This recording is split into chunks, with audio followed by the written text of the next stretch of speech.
and welcome to another S.O.S vlog. In this episode, I am going to be working on another piece for the runway show that I have coming up at the end of August.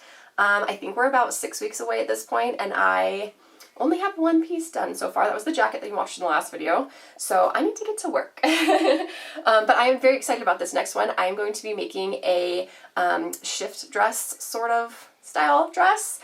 It's going to have a very wide gathered neckline that I can either wear off the shoulders or, up on my shoulders, and a very, very voluminous skirt that is going to have a neat little trick in it that I will show you guys later. And I found the most perfect, gorgeous fabric. So we recently visited some family in California, and we went to a new like creative reuse store, like a secondhand thrift store for craft supplies, fabrics, that kind of thing. And I found this gorgeous black and brown check, like very sheer, lightweight, floaty, like chiffon type material. It was secondhand, so I don't know exactly what the material is, but it's like a chiffon, and it's just very soft and lightweight and floaty and gorgeous, and I'm so excited to make this dress with this fabric. It's going to be so much fun.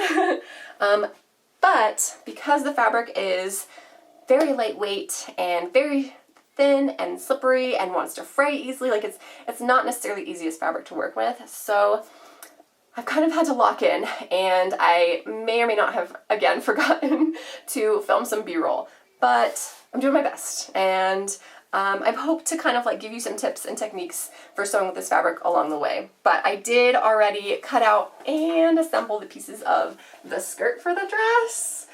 It's gonna be so fun.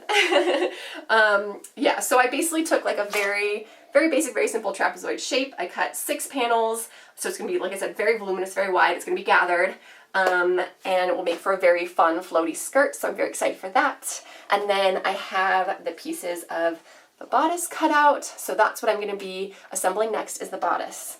But yeah, so this is a little bit tricky fabric to work with, but not too bad, and I think it's gonna be gorgeous and just perfect for this project, so let's get into it.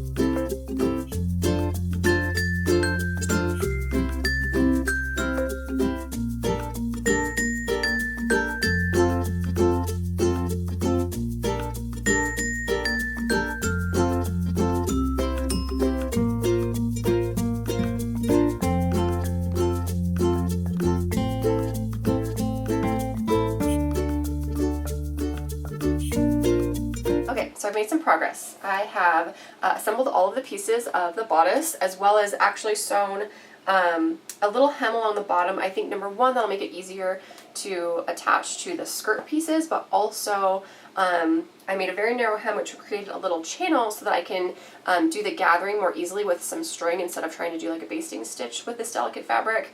So that's how I'm going to do the gathering on the hem of the bodice and then attach it to the skirt. I still have to cut out and sew on the facings for the neckline, and that will create a little ruffle along the neckline, but also a channel for some ribbons that I can do the gathered neckline with, like a cute little ribbon tie here. Okay, so for the skirt, you saw that I was sewing everything with French seams. Now that created a little opportunity in my mind. So I made the skirt extra wide with these French seams. Now the French seams have created another little narrow 1/4 inch channel, which is just the perfect size for some 1/8 inch ribbon, which you probably can't even see because it's so skinny. But yeah, so really narrow 1/8 inch ribbon, which I'm going to feed through the front 2 seams on the skirt. So the skirt has 6 panels, 2 seams on either side, 2 seams on the front, 2 seams on the back. Math. So on the front seams and the back seams, I will, and possibly on the side seams, I haven't decided, I will feed some 1/8 inch ribbon through those seams, which I can then use, and they'll, be able to access from the bottom, which I will then be able to use to cinch up the skirt and make a really fun little, like, cinched up skirt design. So that's my little secret that I mentioned earlier about the skirt. So that's gonna be my next step, is to feed the ribbon through those channels, and then create the facings for the neckline for the top. Whew. Okay, let's keep going.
Alright, the dress is all finished. What do you think? I'm really happy with this fabric. It came out just as like floaty and whimsical as I had hoped it would. I finished, of course, the gathered neckline, attached the sleeves with little ruffles, and I've got elastic on the sleeves, the gathered waistline. I've got this ribbon here so I can kind of cinch this up or loosen it to wear off the shoulder. Like, so pretty. Oh, and then in the skirt, I do have all of the seams around the skirt have these channels with the ribbon in it. So, like I mentioned, I can just cinch it up and then tie it off, and then it stays picked up like that. And I can do that on all 6 seams around the skirt. So I can kind of do different levels, play with different lengths of the skirt, kind of pick it up and add these fun little like ruffle gathers all the way around the skirt. So that's super fun. And then if I want, I can just untie it and let it fall right back down. So yeah, so that's really fun. And I'm going to make a corset top to go over this. So this is just kind of like the shift dress that goes under the corset. So I think it's going to be really fun and pretty. I don't know, I just love this fabric, the pattern and the like sheerness and the floatiness. So it was a pretty simple dress. The most difficult part, I think, was definitely just kind of figuring out how to work with this fabric because it's very sheer and slippery and very much one to fray. So I think doing all of those French seams and finishing everything off with a really small, you know, double folded hem, so all of the raw edges are encased throughout the dress. So even the insides on this dress look nice.